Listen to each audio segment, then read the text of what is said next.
अस्सलामुअलैकुम नाजरीन, मैं हूं doctor Abdul mannan, homeo physician. आज हम बात करेंगे पैरोनीज डिजीज़ के बारे में, जो किस तरह की बीमारी है और इसमें क्या क्या अलामतें होती हैं और इसकी क्या क्या वजूहात होती हैं और होम्योपैथी में इसके लिए कौन कौन सी मेडिसिन आती हैं। पैरोनीज डिजीज़ जो है जो इस तरह की बीमारी है जिसमें जो पीनस है यानी जो मर्द का मेल आर्गन है उसके ऊपर वाले शाफ्ट के अंदर स्कार टिश्यू बन जाते हैं। स्कार टिश्यू जो बनते हैं उनकी वजह से जो पीनस की शेप है वो बिगड़ जाती है, यानी उसकी जो स्ट्रेंथ है वो खराब हो जाती है और उसका जो शेप है वो ऊपर की तरफ को उठ जाता है, यानी उसका जो साइज है वो अपने तरफ से खराब हो जाता है और इसकी शेप में अबनॉर्मलिटी पैदा हो जाती है, जिसकी वजह से सेक्स करने के दौरान भी मुश्किल होती है, यानी इंटरकोर्स के दौरान भी मुश्किल होती है।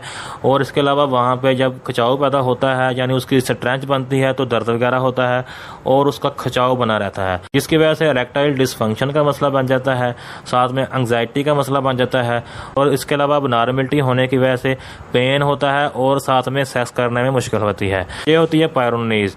तो इसमें क्या होता है कि कुछ लोग देखते हैं कि इसकी वजूहात क्या हैं। तो अब बात करते हैं इसकी वजूहात की। तो इसकी क्या क्या वजूहात हैं जिसकी वजह से पैरोनीज डिजीज़ होती है। पैरोनीज डिजीज़ होने की जो वजूहात हैं वो अभी तक अननोन है, यानी इसकी काज अननोन है, लेकिन इसका कोई एग्जैक्ट जो काज है यानी अभी तक कोई भी नहीं है। लेकिन कुछ रिसर्च बताती हैं कि ये विटामिन ए की डेफिशिएंसी से भी हो जाती है। इसके अलावा बीटा ब्लॉकर मेडिसिन का ज़्यादा इस्तेमाल से भी हो जाता है मसला। और इसके अलावा सेरोटोनिन जो हार्मोन है उसका लेवल जब एलिवेट हो जाए यानी बढ़ जाए तो उससे भी यह मसला पैदा हो जाता है। और इसके अलावा कुछ शुगर के मरीज़ों में भी यह मसला पैदा हो जाता है। तो इसके जो सिम्टम है उसमें तो ये देखा जाता है कि वहाँ पे पेन होता है और उसका जो साइज जो है वो स्ट्रेंथ नहीं बनती है। जब स्ट्रेंथ बनाने की पीने की कोशिश करता है तो वहाँ पे दर्द होता है और खिंचाव फील होता है और उसका जो शेप है वो बिगड़ा रहता है, ऊपर की तरफ को उठा रहता है, यानी ये सारा कुछ जो है वहाँ पे स्कार बनने की वजह से होता है और उसकी वजह से फिर सेक्स के दौरान इंटरकोर्स के दौरान मुश्किल होती है और पेन वगैरह बना रहता है। और इसके अलावा कभी कभी ज़्यादा कैल्शियम वहाँ पे अगर डिपॉजिट हो जाता है तो उसकी वजह से वहाँ पे बहुत ज़्यादा चमड़ी सख्त हो जाती है और उसका इलाज हो जो है मज़ीद मुश्किल हो जाता है। तो एलोपैथी डॉक्टर जो है इसको डायग्नोज करने के लिए कुछ अल्ट्रासाउंड वगैरह करते हैं और इंजेक्शन वगैरह वहाँ पे इंट्रावेनस लगा कर उसका मुआयना करते हैं कि जो स्कार है वो कितना है और वो कितना डीप है। तो उसके बाद फिर उसकी ट्रीटमेंट जो है वो सर्जरी के ज़रिए करते हैं। लेकिन होम्योपैथी में इसकी जो मेडिसिन है वो बहुत इफेक्टिव है, वो अगर आप इस्तेमाल करते हैं तो इसको बगैर ऑपरेशन आप इसको ठीक कर सकते हैं। बात करते हैं होम्योपैथी मेडिसिन के बारे में जो कि बहुत ही इफेक्टिव हैं। अगर आप इनका इस्तेमाल करते हैं अपने मसले के ऊपर तो इनको सभी को अकॉर्डिंग टू सिम्टम ही ले जाता है।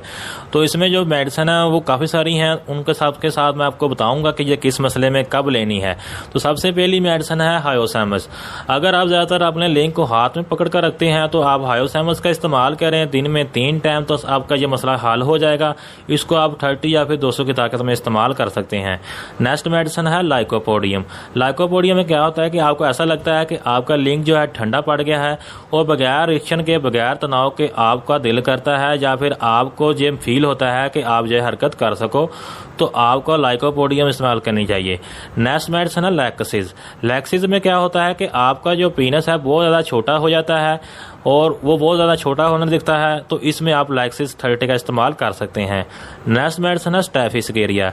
स्टैफिसगेरिया में ये है कि अगर आप बहुत ज़्यादा हैंड प्रैक्टिस करते हैं उसकी वजह से अगर आपका पीनस जो है उसमें कोई खराबी पैदा हो जाती है तो स्टैफिसगेरिया 30 इस्तेमाल कर सकते हैं। उसके अलावा जो मेडिसिन है जो कैप्सिकम के नाम से आती है, अगर आपका पेट फूला रहता है और साथ ही साथ आपको जो है वहाँ पे प्रॉब्लम दिखती है तो इसमें आप कैप्सिकम इस्तेमाल कर सकते हैं।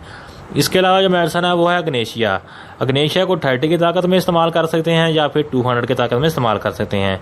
इसका जो लक्षण है यानी इसका जो सिम्टम है उसमें यह है कि खांसते वक्त आपके जो पीनस है वहाँ पे दर्द होता है, तो आप अग्नेशिया इस्तेमाल कर सकते हैं। इसके अलावा जो मेडिसिन है वो है परेरा बरेरा। परेरा बरेरा जो है ये मदर टेंचर में भी ले सकते हैं और 30 या फिर 200 की ताकत में भी इस्तेमाल कर सकते हैं। इसकी जो अलामत होती है उसमें यह है कि आपको पेशाब करते हुए जलन होती है तो आप परेरा बरेरा का इस्तेमाल कर सकते हैं। और नेक्स्ट मेडिसिन है कोका। कोका में आप 30 या फिर 200 की ताकत में इस्तेमाल कर सकते हैं। इसमें यह होता है कि लिंग जो है आपको फील होता ही नहीं है, ऐसा ही लगता है कि जैसे आपका लिंग है ही नहीं। इस सूरत में आप कोका इस्तेमाल कर सकते हैं। नेक्स्ट मेडिसिन है कैराजोटम। कैरोसोटम में ये है कि आप जब सेक्स करते हैं उसके बाद आपको जलन फील होती है और अगले दिन वहाँ पे सूजन भी हो जाती है, तो आप कैरोसोटम का इस्तेमाल कर सकते हैं 30 या फिर 200 की ताकत में। इसके अलावा एक मेडिसिन है, वो है मैग्नीशियम म्यूर। उसमें क्या होता है कि आपको जो लिंग है उसमें सूजन होती है और तनाव भी बना रहता है, तो आप मैग्नीशियम म्यूर का इस्तेमाल करेंगे तो इससे भी आपको पेरोनिस डिजीज का मसला हल हो जाता है।